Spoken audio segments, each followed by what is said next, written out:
before you came to this country, like, what was life like in South Africa? Life was just life. I had just recently got back from serving a 2-year mission where I met Richard.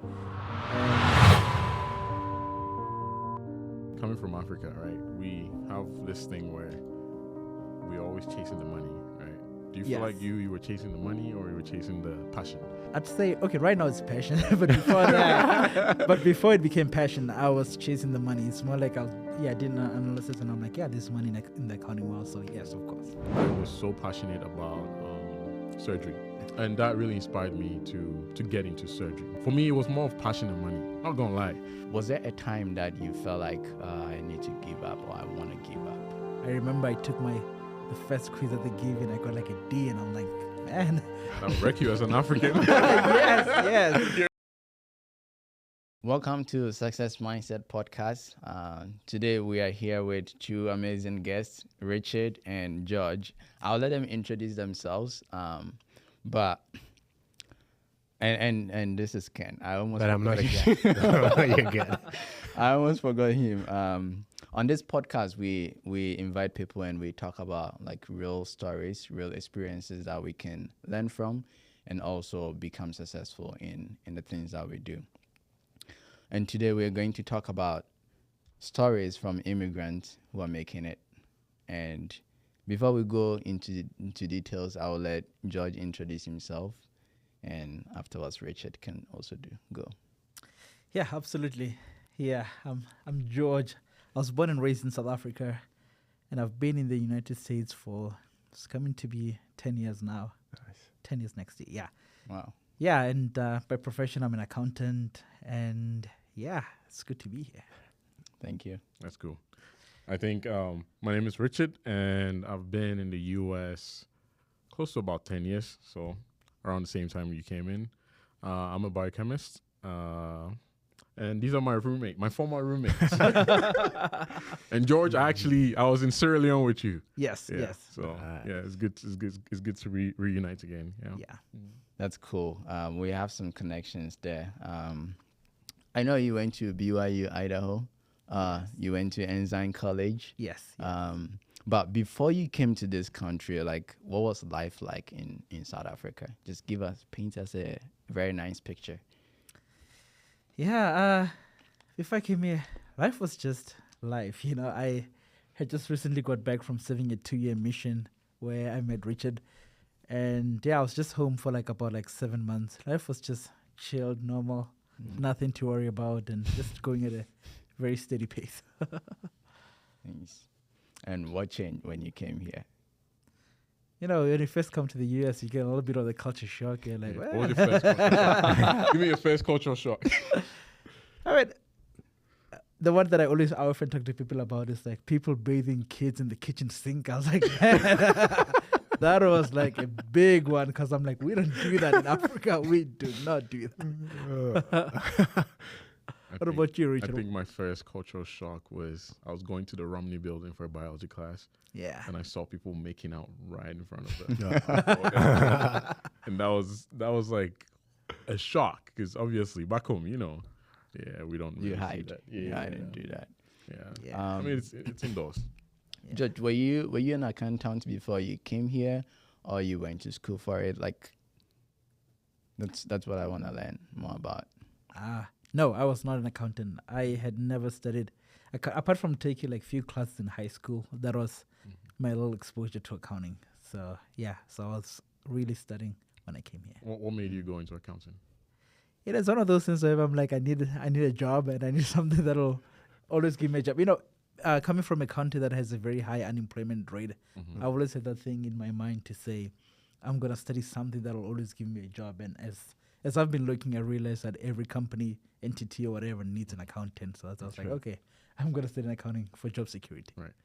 Coming from Africa, right, we have this thing where we're always chasing the money, right?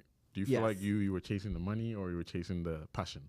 Because we know people here do passion, right? Yes. Yeah. I'd say, okay, right now it's passion, but before it became passion, I was chasing the money. It's more like I did an analysis and I'm like, there's money in the accounting world, so yes, of course. Yeah. Cool. Yeah. That's dope. What about you, Richard? Oh, me. Oh, man. You guys know. Well, I mean, life back home was okay. I believe for me, I never really saw myself in Ghana.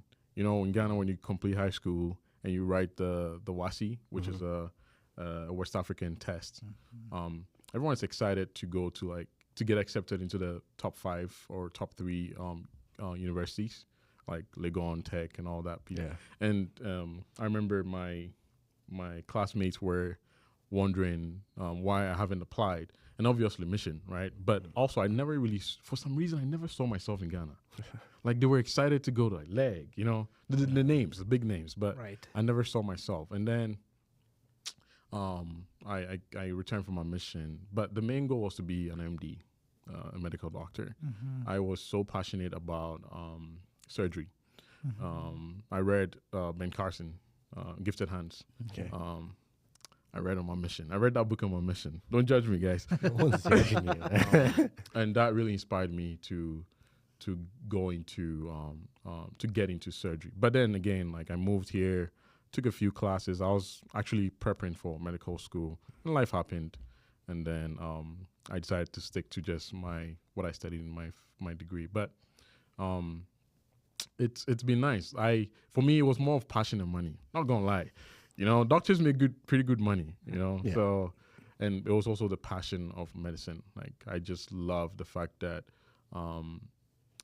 the human heart is one of the organs that does not depend on anything but itself, and every other body, organs depend on the human heart for blood supply and distribution. So I was just fascinated about that. So that's a little bit about me. Yeah.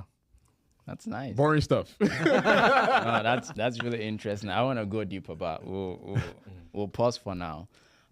George, something that I find very interesting was your journey from coming from South Africa to right now, and like I would say you're doing well in your field. Do you agree with that?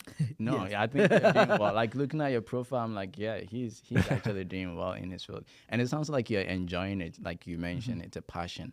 Was there a time that you felt like I need to give up or I want to give up? Well, it was mostly in college. I did have those, especially during my first semester. You know, you've been on mission, you've not been doing school. Now you got to learn how to really study and things like that. At first, accounting seemed to be a little bit difficult for me. I remember I took the first quiz that they gave and I got like a D, and I'm like, man. That would wreck you as an African. yes. You're like 6 degrees, but like, no, not for us. Yes. And during that time, I thought of just giving up and everything. But I had a professor who was so wonderful. His name was Doug McDougall at the LDS Business College at the time, which is now Inzan College. And I remember I went to his office like afterwards, and I asked him, like, do you think I could make it? And it's like, oh yeah, no doubt. And he said, never let a small incident like this one like set you back. Wow. And he said you just need to prioritize your life, and then you'll see that whatever attitude and effort you put into it, you will get the results that you desire. And that really affected how I begin to apply like my studies and everything. And I begin to be like, okay, first D is not that bad, but I'll make sure I never get a D again. So, yeah. Wow. That's good. I love that. Yeah. So it's not just that someone believed in you, right? But you made the effort to assess and be like, am I going to be able to do this? And you just didn't sit and ask the questions on your own. You sought for answers from like people that were close to you, right? Like a professor that kind of knew you and was kind of seeing what you were doing for your studies. And so I feel that's a really good thing that we all need to like learn and recognize. Is like, yeah, sometimes when there's a challenge, we may just give up and just be like, yeah, I'm not going to be able to do this.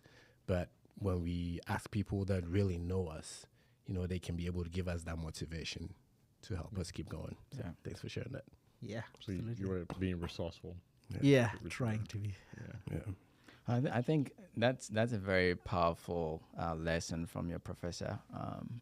sometimes we ride on the shoulders of people who have actually been there before, and we take those for granted. We're having a conversation earlier that, like, a counselor in the bishopric, when COVID happened, actually offered me a job. Like, he believed in me. He was like, yeah, I'll give you a job to do while you sort out your life, you know? And that was just like the beginning of everything, like who am I am today. Because, like, he just trusted in me. He said, I would just give you the job to do, you know? So I was riding on his shoulder, just like your professor did, like giving us the confidence. And I feel like sometimes we need a community like that who actually believes in you or gives you the confidence that, hey, you can make it. You can't just, like, you know, give up because there is something going on or if there's a challenge, you know, in front of you. Yeah, I'm like, sometimes too, it's like, so there's the other way.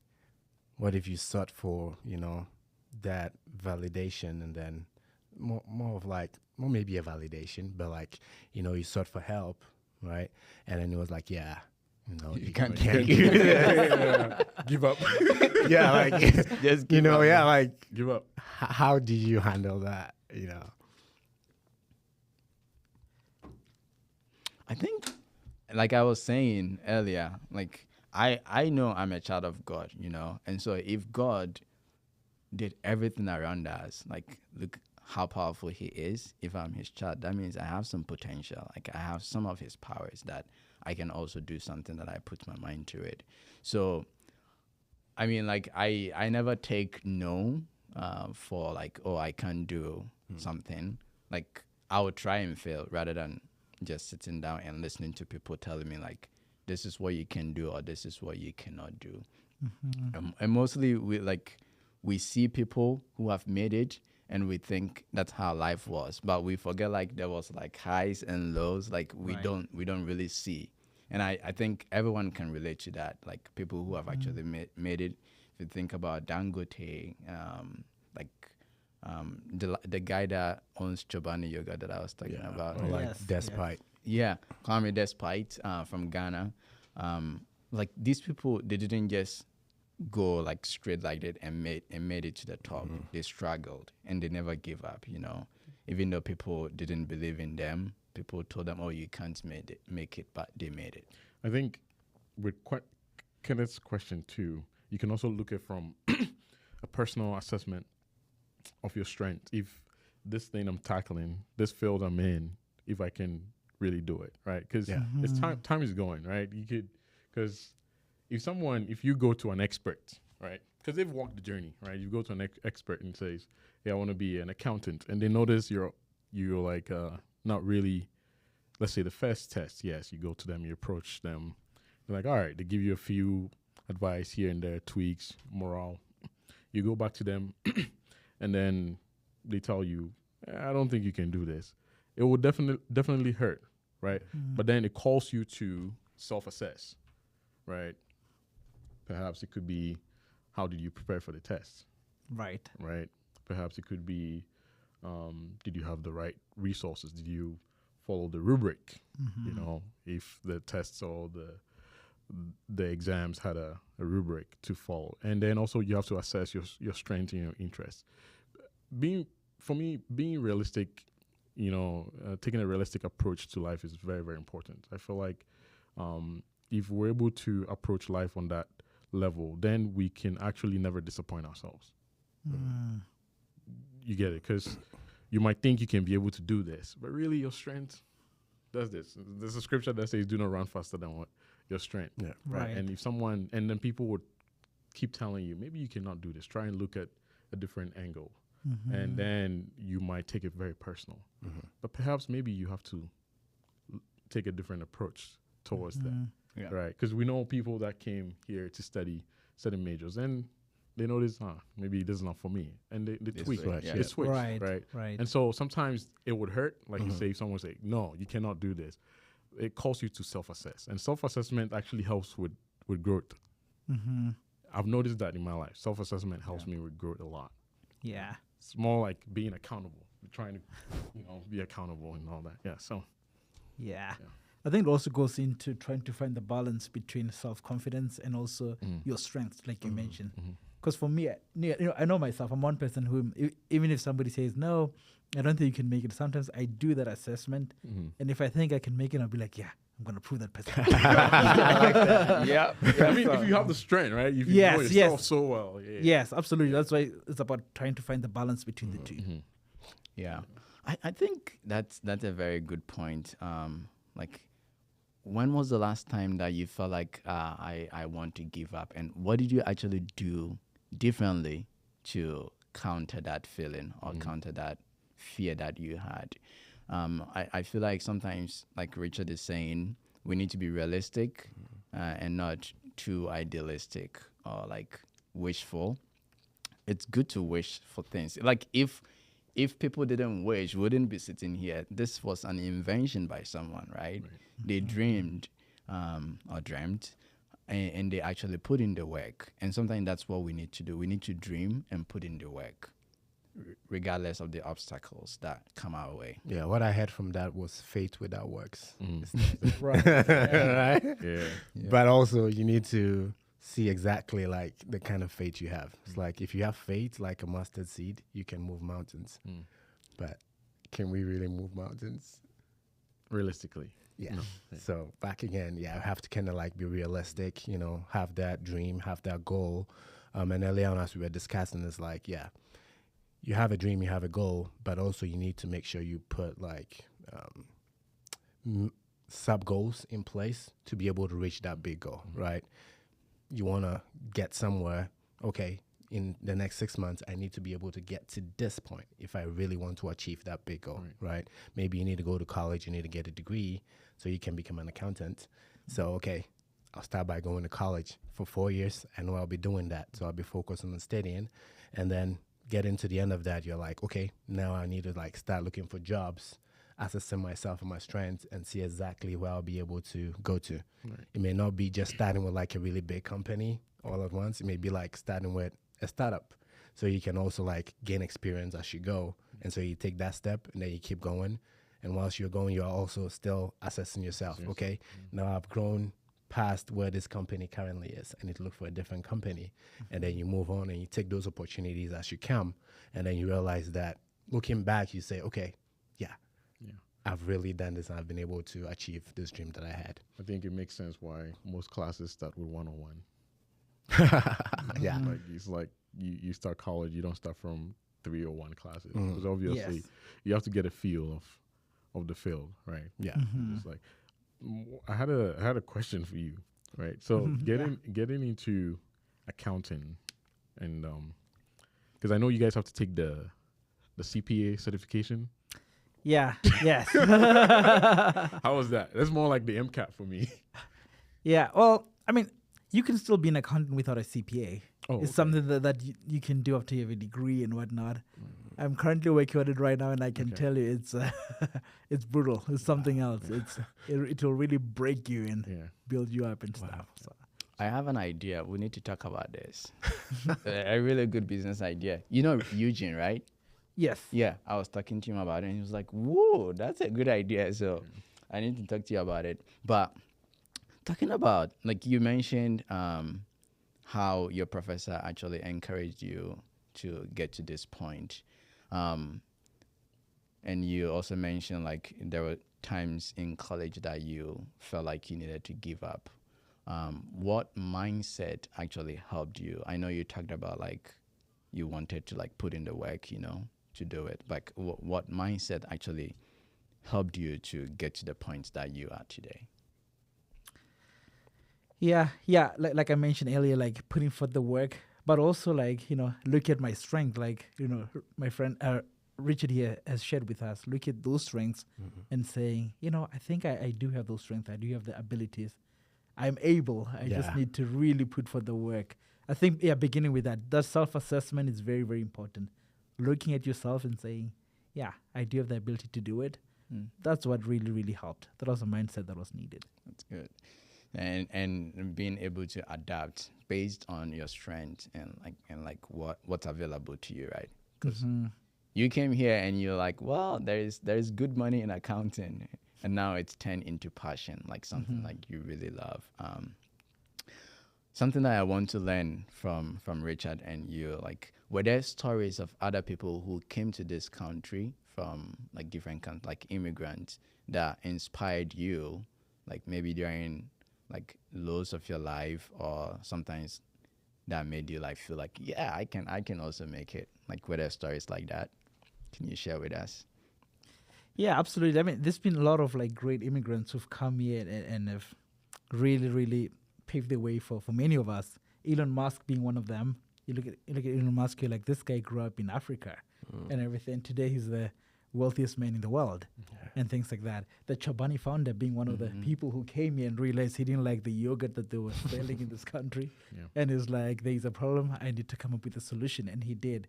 Learning about this different individual and seeing that they came to this country with nothing, pretty much like we did. Yeah. I think for me was a driving force to say, you know, if they can come here and make it, that means I can come here and make it as well. Yeah. You know, one person that really inspires me. Tell us. Princess Bombik. Yeah. Yeah, shout out to her. Yeah. But I feel like, because myself and Princess, we worked in the BYU library together.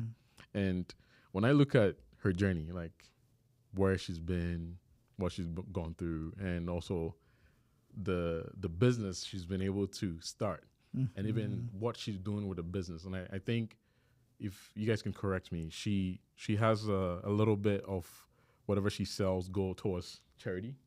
Yeah, it's really inspires me. Public health. Because Princess from Liberia, right, coming to America to start a business, and that definitely employs people. That's like Elon, right? We think about how many employees of food that Elon put on the family table, right? It's crazy, and I feel like Princess, for me, because she's more closer to us, I could see what she's done and her story and how she keep pushing. Because I believe last week she posted a story of her trying to pitch to an investor, and she was very nervous, right?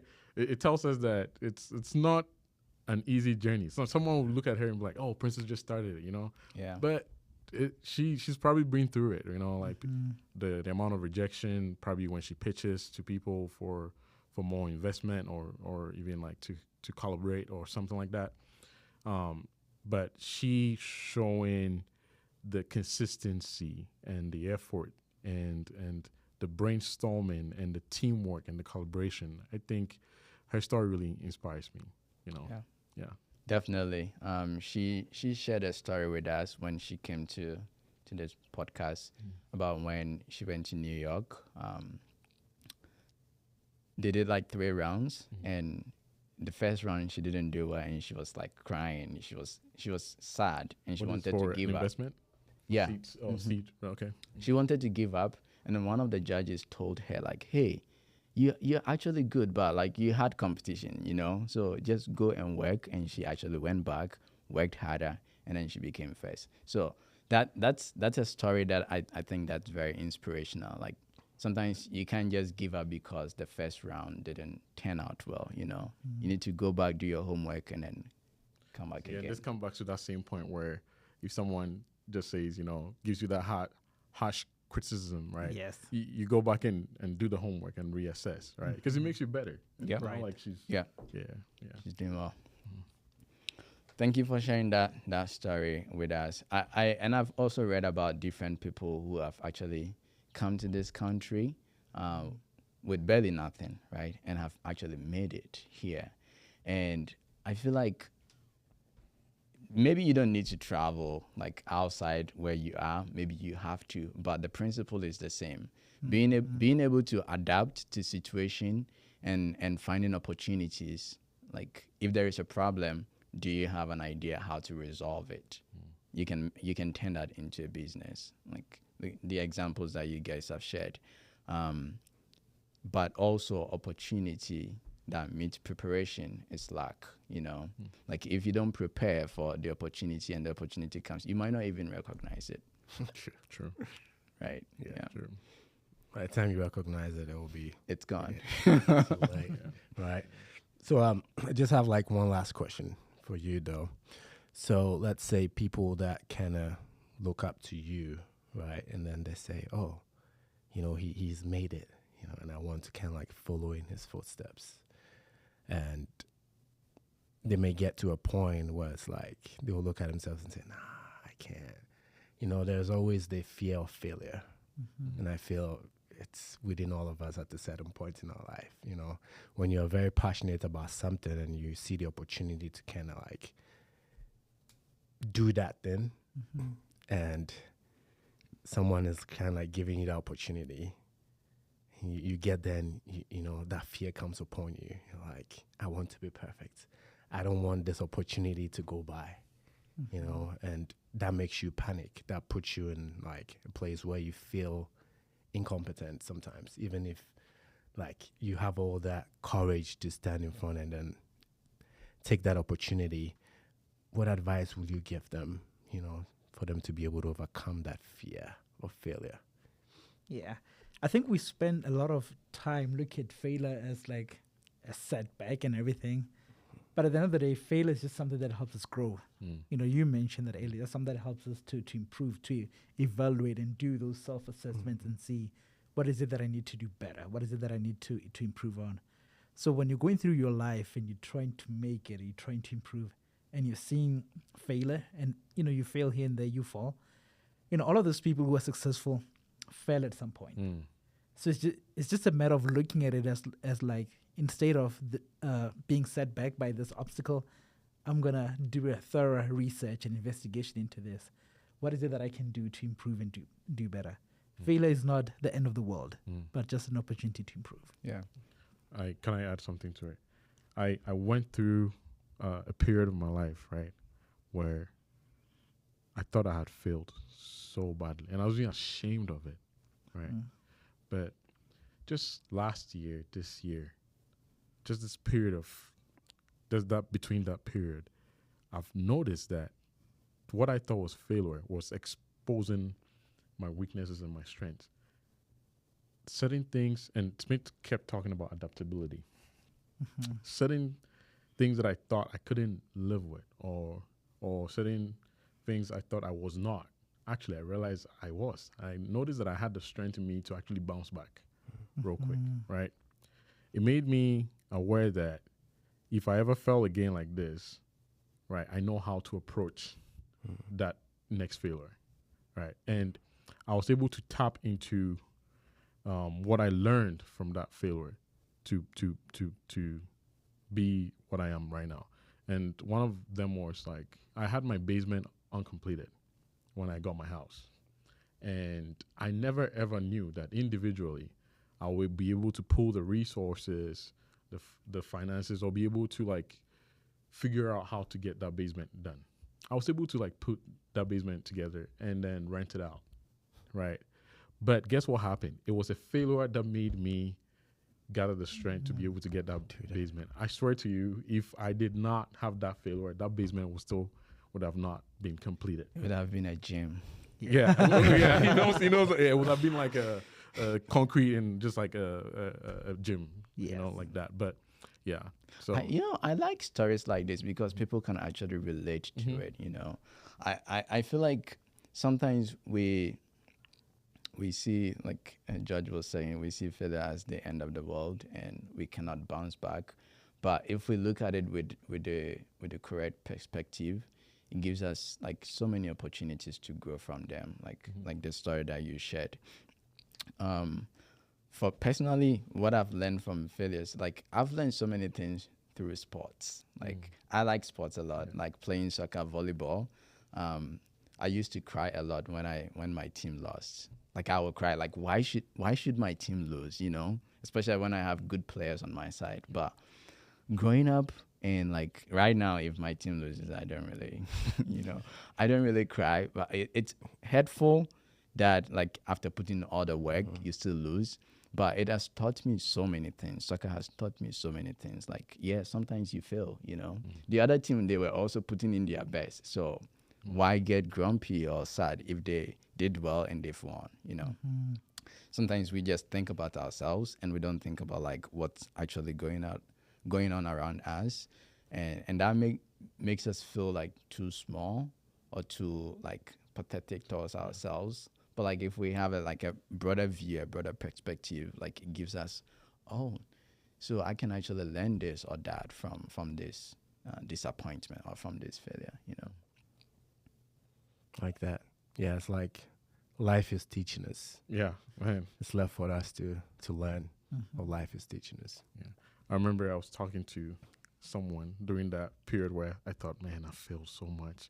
And I told the person, I've hit rock bottom and I don't even know how to bounce back from this. And that's what the person, I told the person, and the person was like, well, Richard, it's rock bottom. Where else does it go? Up from here, right? Yeah. Yeah. And ever since then, I was like, yeah, I mean, this is the hardest it will be, right? And the only thing I have to do is gather my strength and then and go up. Yeah, and it goes up from here. That's what he said. Yeah. And I follow So, that. yeah, in conclusion, I'll ask each of you to share a story with us, like one story that you bounce back from. Richard, you've already shared yours, but you're gonna tell us like lessons learned, like what you actually learned.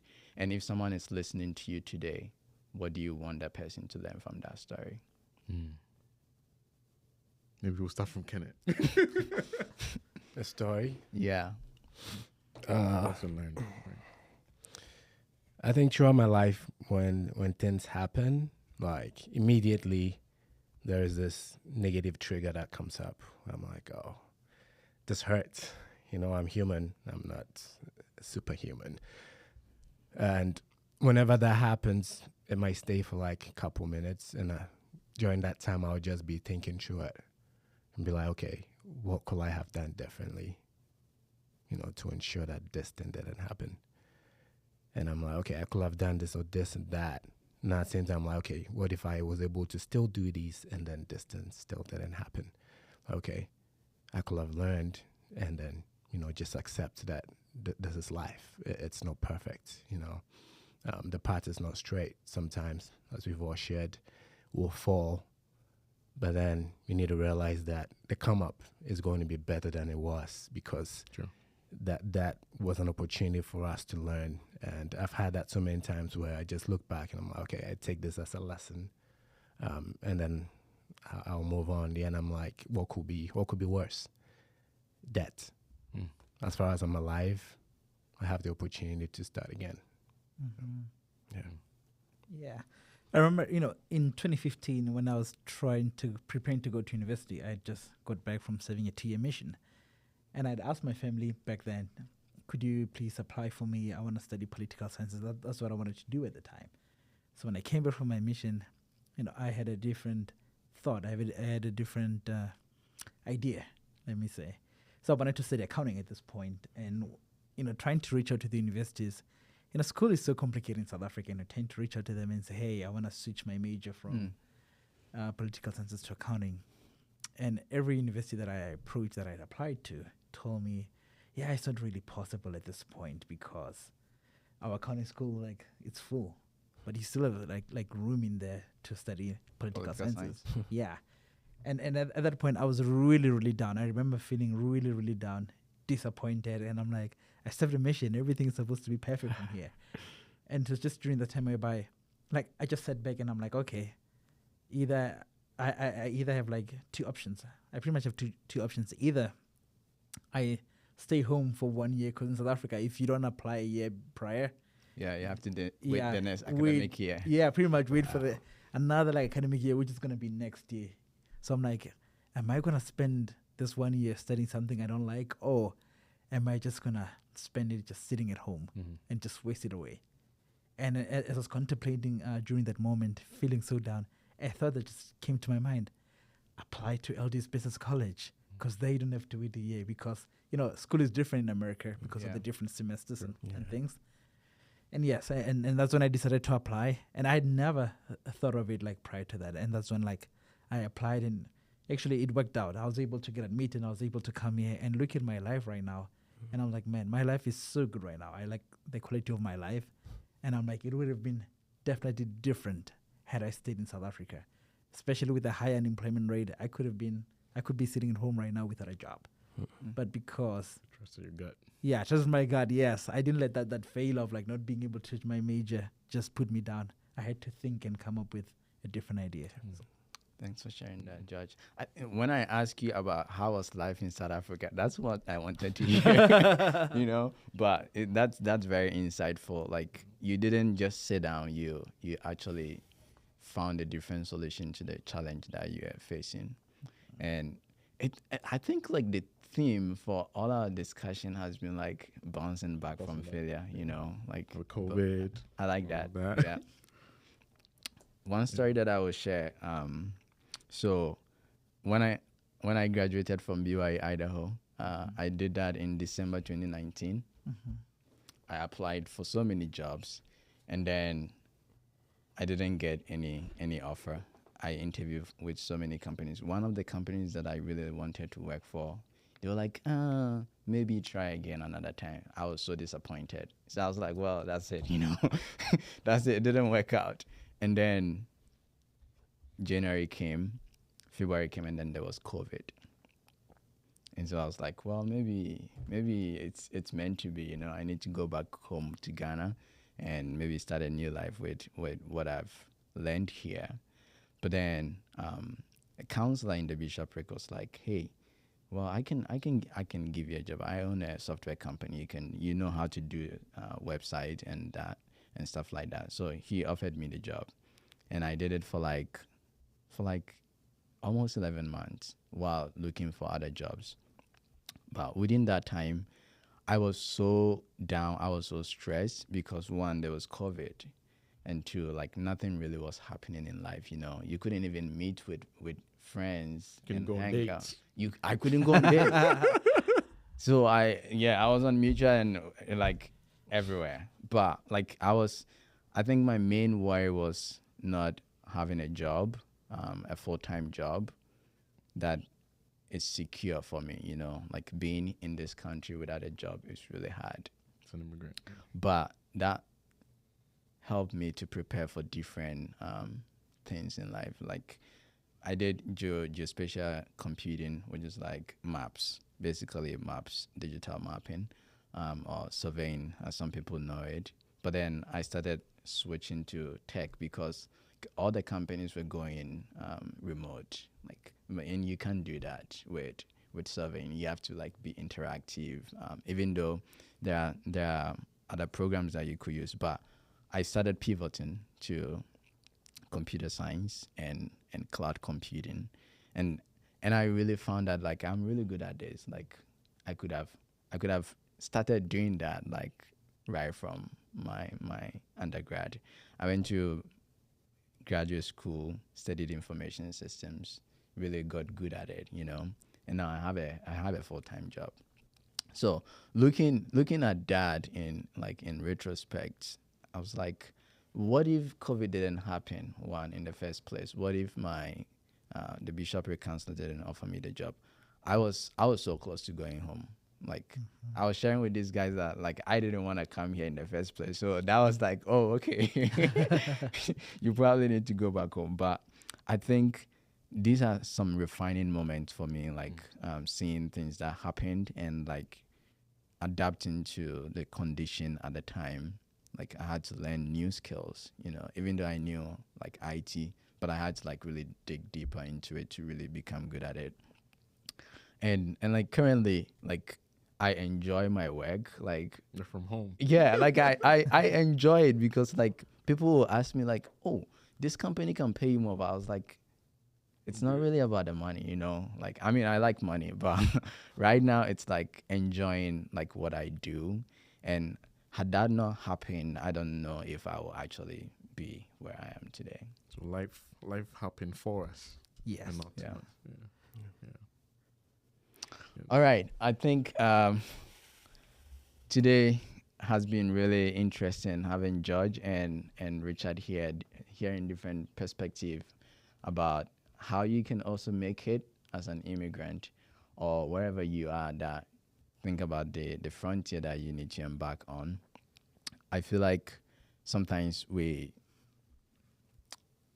look down on our situation and think we can't make it, but we can actually make it. We can bounce back from whatever we're going through. This has been the Success Mindset podcast. My name is Smith. Today I was here with Kenneth, George, and Richard. Make sure you subscribe. And if this message was very helpful to you, share it with others so that they can also benefit. Thank you.